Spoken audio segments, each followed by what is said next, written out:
So I am so excited to be here, and I'm excited to just launch into this conversation. But what this next conversation is going to be about is diving into the question of what was the experience of the Undivided program like for those who led it and those who participated in this journey. And Undivided was about a journey. It was about a sense of participation. It called people from the beginning into the challenge of themselves of, do I want to lead something? And even as you led it, you yourself, like the people themselves, were going through the process. And so all of that led to people being called into it. So that's the first thing we're going to explore, what drew people in. And then the second question is, what was that journey like? What was the experience? And then the third question is, how did that journey continue into ongoing action? Both back into inviting new people into this conversation and also bringing the conversation about faith and race and politics, all the things you're not supposed to talk about, out into the actual world. So why don't we just launch in? So Chuck is the co-founder of the Undivided program, but because this program was so much about the people at the center who led it, we're actually going to start with them. So Cameron, I'm going to invite you first. How did you experience your own call into the Undivided program? What drew you? So what it really was is I've always loved talking about faith, race. Just a second. We want to make sure that your mic is working. Uh-oh. Can you hear me now? Yes. All right, great. Okay. All right. So for me, I always enjoyed talking about faith, race, and politics, which is the thing that nobody else wants to talk about. And because of that, a lot of people didn't want to hear what I had to say, and also a lot of people just didn't like what I was talking about. But when Chuck came out with that heading in front of everybody, in front of thousands of people saying, hey, I have been called to be a voice of racial reconciliation here in Cincinnati, he was calling me out too. Mm-hmm. I felt like it was a moment where God has always said, this is what you're meant to do, but I didn't know how to do it. And he used Chuck to open up that door for me. And the experience through that has been incredible. Like, there's things that Chuck probably doesn't even know that's been birthed out of it that I've been able to experience. I'm sure Lynn can say the same thing. It's also Carolyn and many others around here. And so that call alone is what pushed me out. He commissioned me with what God was saying to Chuck as well. Thank you. So the call that you're describing was not only to consume or to, passively consume something, but also to lead. Right. And so Lynn, I want to invite you. Can you describe what it is that you and your team created?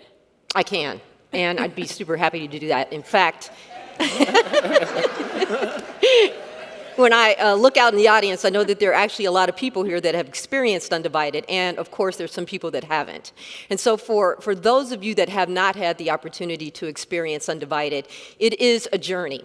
And it's an intentional 6-week journey, because one of the things that we recognized early on in 2015 when we were getting together to determine, what is this thing that God said to do that would help people walk into the space of healing around race, and getting into deeper relationships so that we can do actually something with that.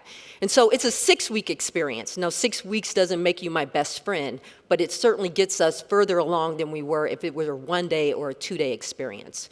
And so it's a 6-week experience, and each of the weeks, you get to do 4 things. You get to get founded in what the Bible says about who we are, what the Bible says about how we are to treat one another, that we would look at and say, you are the other, you are the foreigner, you are the person that I'm not supposed to like, not because I know actually anything about you, because I don't, but because the world tells me I shouldn't. And so we get grounded in the Bible. Then we get some head knowledge about actually what's going on in the world. So there's information about the history, a history that you might not have learned in school. In fact, you probably did not learn in school. There's information about empathy, because I don't have the same experiences as you, so how am I going to step into the space to understand that without empathy? Because sympathy doesn't do that. And so there's head knowledge, and then there's heart knowledge. And the heart knowledge is the experiential exercises that we do every week. And they are, they're pretty gut-wrenching and they're pretty difficult to step into, but they get at the heart.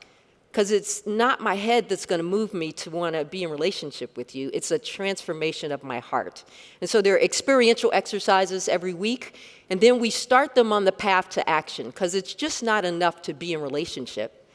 So we start them on the path to action, so there's homework every week to allow people to continue to engage with one another, to continue to go deeper in the information, to actually start to get their own learning around what it means to have racial healing, and then to actually do something that's substantive in your community, in your city, and hopefully why we're talking today in the country.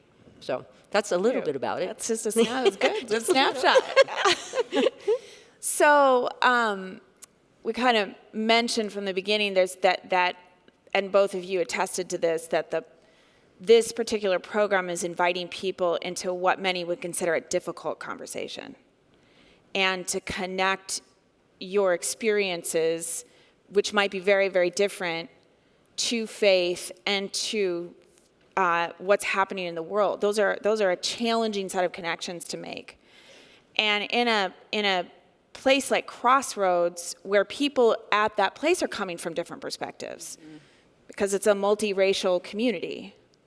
So what I wanted to ask you is, as a white person, as a white woman, what was it from the beginning, and I got to meet you actually at the beginning of this program, what was it that you were hungering for or looking for that made you want to step in, particularly as a white person, as a white woman? Yeah, that's a great question.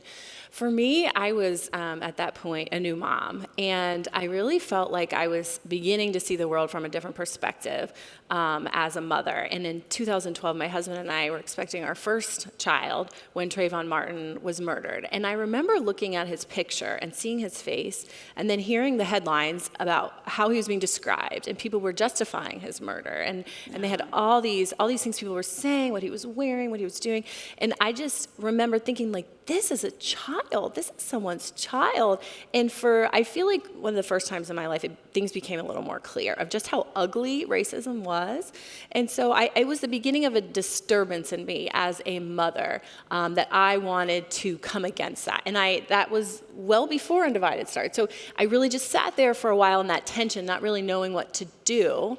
And then kind of like Cameron, when Chuck from the stage made the call, we're going to do this, I was like chomping at the bit. I was like, yes, I'm supposed to do something, but I don't know what to do. So it was a really exciting moment to hear that something was in the works. And what was the flashpoint for you, Chuck, that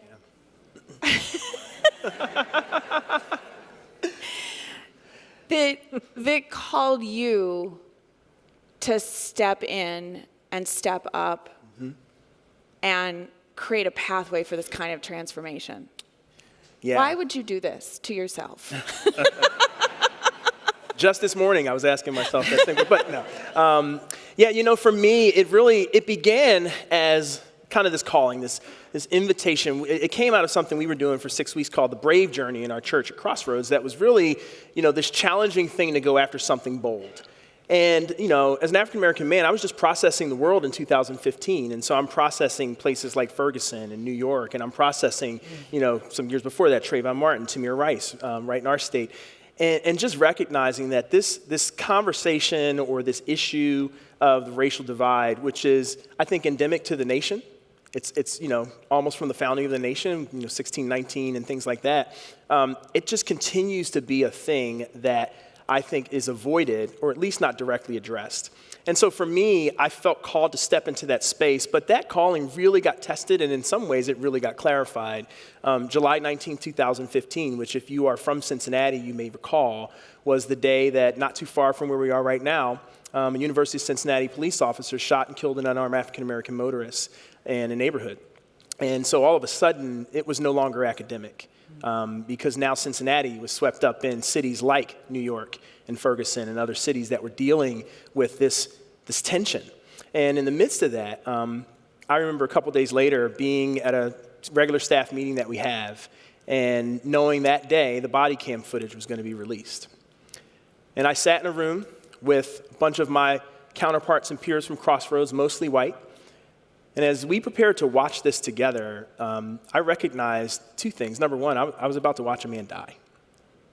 And there was just a sobering reality to that was not lost. And I also recognized that whatever this footage showed, it was going to bring Cincinnati into this crucible of pain and anguish and challenge around how do we navigate the real space that exists between how people will interpret these facts across racial lines. And for me, I would say that was the moment when I could no longer avoid the call, when I could no longer ignore the reality that there's still significant work to be done to right the racial inequities in this country, and that, quite frankly, the church needs to be a part of the conversation. And I didn't ignore it. And you know what? Crossroads didn't ignore it. I mean, that's representative from the people on this stage. It's representative from the people who are in the seats who've been a part of Undivided. And I think that has created momentum for real change to happen. So that was the flashpoint. And oftentimes, like many things in our lives, how many of us have been motivated by crisis and pain to make a change? I mean, that's the human condition. And I would say that's very much a part of this story. Thank you. So I would imagine when you're creating a space over the course of 6 weeks, not everybody, I don't know, I'm familiar with some faith communities, so maybe Crossroads is different, but not everybody is rehearsed in an authentic conversation about race. I would assume at Crossroads they were not all rehearsed. And she's like, no. Okay, good. All right. Yes. One of the things we say in Undivided is we can't make many guarantees, but we will make one. You will be offended by something someone says. Like, that's what I'm getting I promise you that. Yeah. Okay. So you're inviting people who may have not ever had an experience like this. Like last night, you were naming that I think over 50% of people had said they had never even sat at their dinner table or in their home with someone who was different from them, of a different race. Yeah. So that, in a lot of ways, is the starting point. It's not just the starting point at Crossroads. It's like, that's America. Yeah. But the amount of pain at the center of that separation, and then our discomfort and not knowing how to navigate the space between us to an authentic place. So Cameron, what was the most was uncomfortable, most challenging experience you had going through this? You know, honestly, it was the fact dealing with people that they had no idea what it's like to be black in America. Yeah.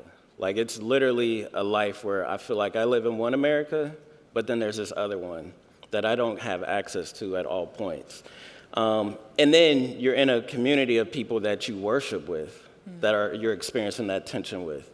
So honestly, there was a moment before Undivided started where I was coming in with these preconceived ideas of how this is going to work when we actually get in these groups. There was a moment in church where I just had a guy, I don't even know how we got to this conversation, but he just started going in how much he hated President Obama, and it just came out of nowhere, and I was really confused. And he said things that I wouldn't even say about my worst enemy, whether you like President Obama or not. And then so I'm like, well, how is this going to work when we get into a conversation about race? And literally, I was either going to be I'm going to be crying or I'm going to be laughing. I don't know which one is going to be it.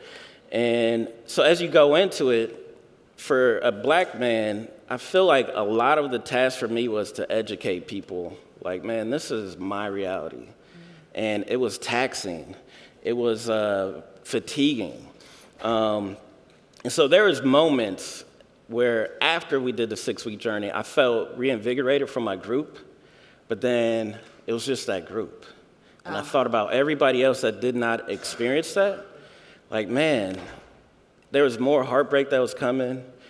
More storms, I was telling Chuck about, more storms were coming where it got to the point where I wanted to give up on Crossroads. I was like, man, this Undivided group was great, but it's not reaching everybody, and I'm giving up. And it was just multiple things where people might still say things, or they would come to me you know what, Undivided sounds cool, but that's for black people, right? I'm like, no, this racial problem wasn't created by black people. So like, we gotta do this together. Or honestly, the ways we've been doing it for these last 400 years, we're not gonna do it at all. So this is the way to do it. And so I had to weather through those storms where people just did not believe in it. Like, hey, this is only a one-way street that black people have to solve. Wait, nah, obviously that's not the way. And black people can't sit around and wait for white people to solve it because honestly, why would they? They have no motivation to do it. So we have to figure out a way to come together and do it. And those were like the hardships, those were the storms that were coming. And staying put and being surrounded by people like right here on this panel to keep me motivated, to keep me inspired, So what did keep you in? Like what, when you have those, you're describing a completely understandable set of doubts. And then said, not just in your own head, but experiences and encounters with real people in your community. What kept you moving forward? So the Undivided journey was born out of the Brave journey, which Chuck mentioned. And my first journey group with Crossroads was that first Brave journey. And there's a guy that I did like in that group. But we had complete... Only one. Only That's one. one guy. Yeah. One guy. Well, I liked others. But me and this guy, we became cool. We would meet pretty regularly. But he had a different perspective on the world than me. And I'll never forget, I went to meet him near his house. He lives in a pretty exclusive area in Cincinnati. And this was right when Colin Kaepernick started kneeling to protest police brutality. And he was like, I can't believe he's doing that. He's just trying to make a name for himself, and he's trying to get more money. And I was like, he's going to lose his job. Like he's going to lose money. Like, this is not going to turn out well for him. And so we were having this back and forth conversation, but honestly, some of the ways that I learned to speak and give grace through Undivided allowed me to do that with this guy. And I remember stopping, and it was late at night, and I said, you know what? If something happened to my car out here, I am not going to feel comfortable out here walking the streets looking for help. I would feel comfortable if you're there with me, because this is an area that is off limits to me, kind of like a sundown area where when the sun's down, you got to get out of here, Cameron. And that's still the feelings I get today. And being able to kind of not necessarily move him in the direction that I am, but we were coming to a reconciliation point where he was able to see from my point of view. I didn't see from his point of view, to be honest. but he was able to see and empathize with me, which made him empathize like, oh, maybe Colin Kaepernick is doing something that is worthwhile. And so that's where with things like interactions like that, kind of even outside of the Undivided experience, but I was able to grow from it. Those are things that kind of brought me back in, like, you know, this is going to be hard. It's going to be tough conversations, but I can still do it. And I have this person as an example. And we still connect on a regular basis now. So just opportunities like that. Thank you, Cameron. So Carolyn, go back to picking on you. So you come from a very different experience than Cameron. What was this experience like for you? And where did you experience the most challenge and tension to yourself and your own perspective? Yeah, that was absolutely the most challenging aspect of it, was just the personal, the deep dive looking in. I like I said, I came in with a lot of enthusiasm. Like, I knew I was supposed to be there, but I really underestimated just how painful that would be. I think Lynn said gut-wrenching. Was that you that said gut-wrenching? That's the term. It really was, because I think for the first time I was seeing that I was complicit. You know, I wasn't in your group, Cam, but we had conversations in our group where the pain was apparent for the people of color in our group. And I had really been so ignorant of that. And I was realizing that I was part of the problem. Not because I was, part of some, because I was really part of the problem because I was passive. I wasn't making a stand. I wasn't examining my own biases. And so that process for me was filled with grief. Like, I was actually reflecting with one of my girlfriends from that first group of Undivided, and I was reflecting on it, and she goes, don't you remember, you were that girl at our dinner who was crying the whole time? It's like, yes, because this is the last night of Undivided. She's like, you were crying, and look how far you've come. But it was, I grieved my own part in this suffering, and I think that's important that we as folks from the dominant culture really look in, and that we take the time to lament. Like, I was also grieving, like, I have missed out. I have been surrounding myself by people that look like me my whole life, and I have been missing out, and I'm mad about that. Like, what was I thinking? So it was a lot of grief. It was a lot of grief. So my understanding of the intended purpose is that the journey doesn't end with the 6 encounters, or it feels like we need a more profound word than like I like meetings. encounters. I like encounters. Encounters, yeah, those 6 sessions of encounter. The purpose is to transform people into continuing that, both in their relationships around them and also in the world. Like, it's about going into action. Yeah. Because we're trying to change the nature of how people relate to each other. And it's not just about how people relate to each other, about the structures and systems that are continuing to perpetuate the pain in people's lives. So I would like to know, and I think we'd all like to know, how did this call people into action? And Chuck, I'd invite you to say a little bit something about that. Well, I just want to say amen as a pastor to what you just said. Okay, because, good. All right. Because a big part of it is recognizing that this isn't just about, let's get our personal relationships connected again. Right. The problem is bigger than that. There's systems, there's structures, there's a history that conspires to create the outcomes that we see, the disparities that we see. And so as passionate as I am in saying that, the truth is when we first did Undivided, that first round, at the end of the 6 weeks, we were like, whew, all right, we crossed the finish line, guys. We're going to have a celebration in a couple weeks. Thanks for being a part of this conversation, right? And we realized very quickly 6 weeks is a great start, but it isn't the end. And so by the time we had gotten to that celebration, we had planned and talked as a leadership team and said, we need to mobilize people. And there are things right here in our city that we can mobilize them to. And so out of that came what are still 5 on-ramps for Undivided, where we invite people to get into the work of dealing with prison/mass incarceration being one of those areas. There's some inner city tutoring programs that we do. CityLink Center, which is not that far from here, that's taken a very holistic approach to generational poverty and eliminating generational poverty. Other things like that. But the big thing that came out of that for us was through the work that Troy Jackson and others had done in helping to create Undivided is recognizing we need to mobilize people to action against systems and structures. And that's what birthed the Undivided Justice Team. And you're looking at one of the co-founders of that Justice Team in Carolyn. So let's talk about the Justice Team. Yeah, let's. So I came here, my first time at Crossroads was, I think it was 3 years ago, when you were helping get the Justice Team launched, you and Elizabeth Hopkins from Crossroads. And I'm used to the Justice Team being maybe 10 or 15 people who are like the activists that everyone else is annoyed by in the church.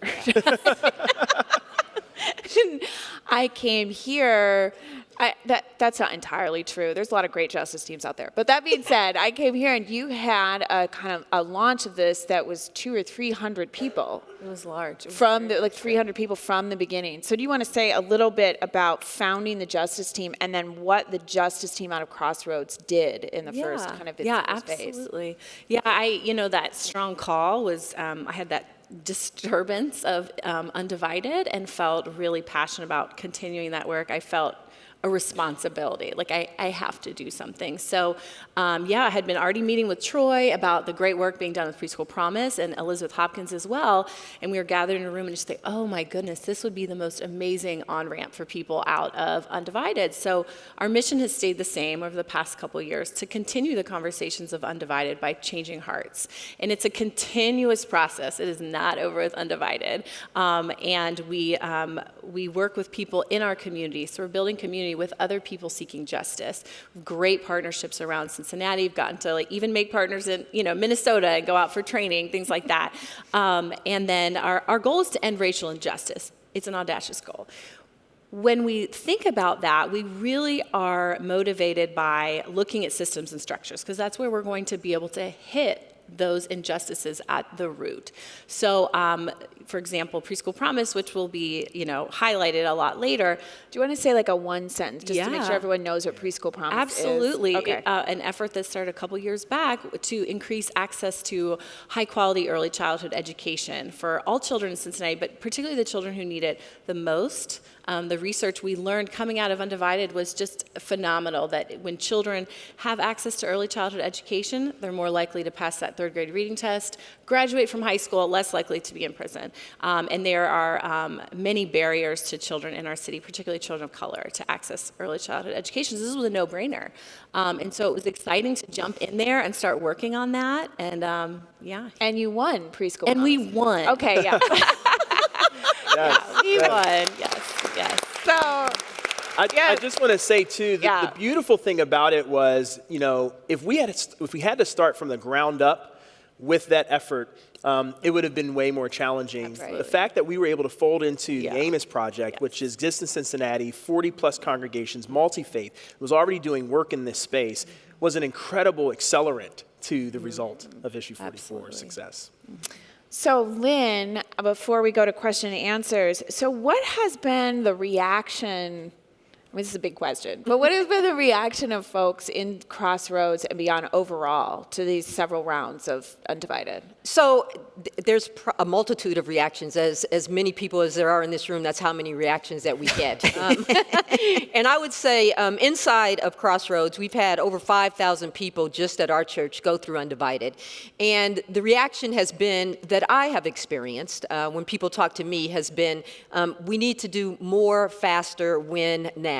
And so that's been the reaction. In fact, I think before we came out here, Cameron's like, had you imagined this moment? I said, yeah, like a couple years ago I did, but and it's here now, thank God. So that's the reaction that I get mostly inside of Crossroads. And we have, in case you don't know, we have had 15 churches around the country pilot Undivided, 6 right here in Cincinnati. I see some of our partners sitting right here, 3 just up the road in Columbus, in Georgia, Wisconsin, and West Virginia. So a lot of people are very interested in this topic and how do you move toward action when you start to heal the racial divide. And so it's been very interesting outside because it's something that's proven. It's got legs, it works, it's difficult. There have been lots of times when I've been exhilarated, when I've been hopeful, when I've been excited, and when I've been scared and super disappointed. And I do it all over and over again because the work is really just that important. And so it's been great. We've had great partners like Hari, who you'll hear from later, to help us uncover just what it does in people's hearts to get them to move to action. So it's been good. Okay. So if it's okay with you guys, I want to move into question and answer. So what's happening is people are submitting questions and they pop up on this fancy iPad here.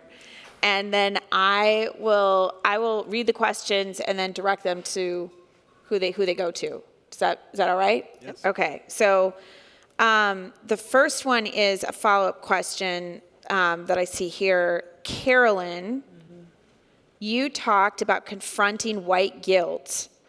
How have you mobilized, how have you moved out of that guilt place? And how have you taken a burden off communities of color to educate those with dehumanizing mindsets, specifically white people? Yeah, that's a great question. I'm glad that was brought up. I think for me, how to not stay in that guilt. I received, one of the beautiful things actually about Undivided we haven't talked about is the week of repentance. And the beauty of doing this in a faith community is we do recognize that with repentance, it's a kind of an intimidating word perhaps, but what it really means is just turning away from something. And so I experienced not just this guilt and grief, but I experienced forgiveness, and I was able to receive a blessing. You can move forward in a new way, Carolyn. You do not have to go back to what you experienced. So I think there was that recognition, repentance, but you're turning away. And so in that imagery, you're actually going in a new direction. So that's how I didn't necessarily stay in that guilt. And And then it's such a good point that it's really not the responsibility at all of people of color to educate me or people like me about their life experiences, about their pain. It's a gift. Like, I have received so much in the form of a gift from the people up here on the stage, many people here who have shared their experiences, their pain.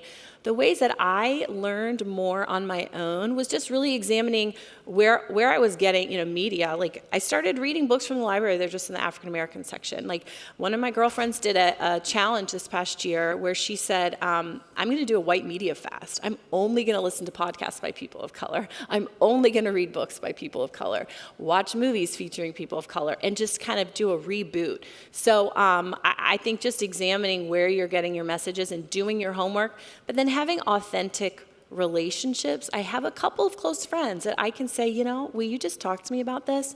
And it's a true friendship. And they walk alongside me. They love me. They know my heart is good. But I'm not coming to them asking for a history lesson. That's not their job. Thank you. So building off that, go ahead. I would say also as a part of Undivided, we do a really good job of telling folks when you're going through Undivided that if you feel guilty or shame and any of those things that are not the true way that you should feel, that's straight from the enemy. And that's one of the reasons that it's steeped in faith, that we can say that there is an enemy who's come to make you feel that way, to get you stuck in those old ways that you've been thinking. And so that's not the idea around Undivided. And we've done some things. We've learned. We've made some mistakes. Yes. We've learned. And one of the things that we've done to help with the education is provide some emails that allow people to go deeper into the conversation, like read this book, watch this podcast, listen to this TED Talk, whatever, so that they can do that and not burden people of color with, like, teach me, help me, grow me. Yes. People have to take some responsibility yes. to do their work and not just externalize it to somebody. Yeah. So there's a corollary question here that I want to give to Cameron, which is there are inherent, and I'm curious about this, there are inherent power differentials in these groups, which you alluded to. So position, in terms of race, gender, class, and how do you navigate, this question was better the way she put it here. How do you navigate the inherent inequality in the Undivided groups? Black participants bear the burden of teaching their white peers and receiving their emotions. Is there a way to avoid this? I don't know the answer to that, honestly, but it's set up so we're supposed to be balanced in your group. So it's not like I'm feeling like I'm You're not like the one person of color with 10 white people. Let me tell you, it's balanced racially. Mm-hmm. Yeah.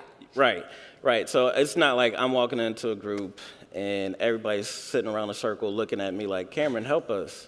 It's like, hey, I'm here. We're all going to be allies here today. And also, one key thing that I like so much about it is it starts off like, give grace. Because I come in there with my own flesh that is sinful. I come in there with my own shortcomings. And when I do that and somebody gives me grace for that, then I'm willing to give grace as well. Like, that gift of grace is huge, and it multiplies itself in these groups. So when you are, but it's inevitable that you will feel like, man, I am exhausted by this conversation. Yeah. Like it's impossible to get away from.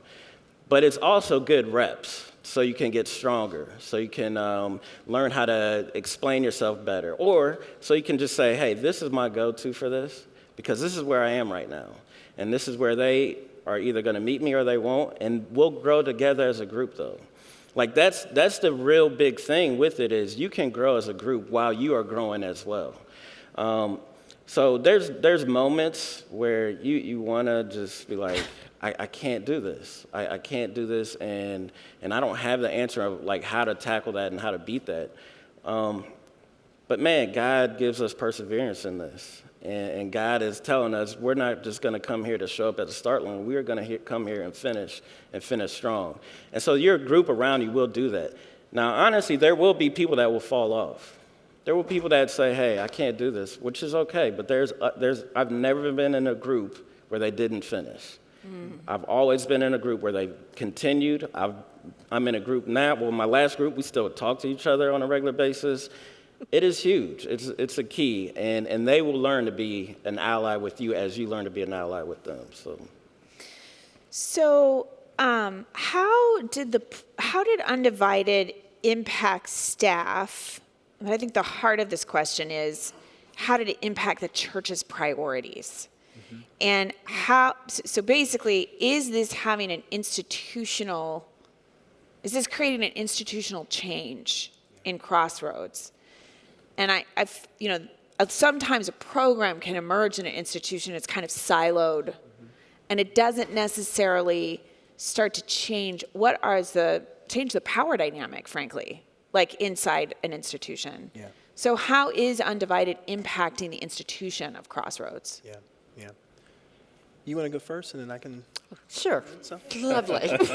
I feel like it's expected for me to say, here's how this says. I just want you to. So we actually required our staff to do Undivided 3 years into actually running Undivided in the community. And it was actually a learning for us, and it's a learning that I talk with other churches about that are thinking about running Undivided. So it was a requirement. It was a must. It was like those of you sitting here that work in corporate America and you have to do some kind of diversity training, and it's like required for you to do, and you go in there like, really? I know this. I don't want to do this. I got other things I have to do. That's the learning that we had, that Undivided can't be mandatory. It cannot be mandatory unless this is who your church says that they are. And we have partners in Cincinnati. In fact, I just went through a pilot with the church in Cincinnati, and they said, no, this is who we are. And if they don't want to do Undivided, then they need to find another church. And that was a learning for us, that it needs to be a part of like the core of what your church is about. And for us, it wasn't at that time. We've made some change and some progress because of the experience of Undivided, because everybody does, which is awesome. But that was a huge learning for us. Yeah. I would echo what Lynn is saying, and I would say it is a work in progress within Crossroads. I mean, at no point should you hear, we figured this out, so just do what we're doing and figure it out. It's an ongoing journey. I can look at ways that it has changed our church. I think from a leadership level, I can see clear differences there, up to and including our spiritual boards, kind of our elder board. It's the way our church is structured. There's clear differences there.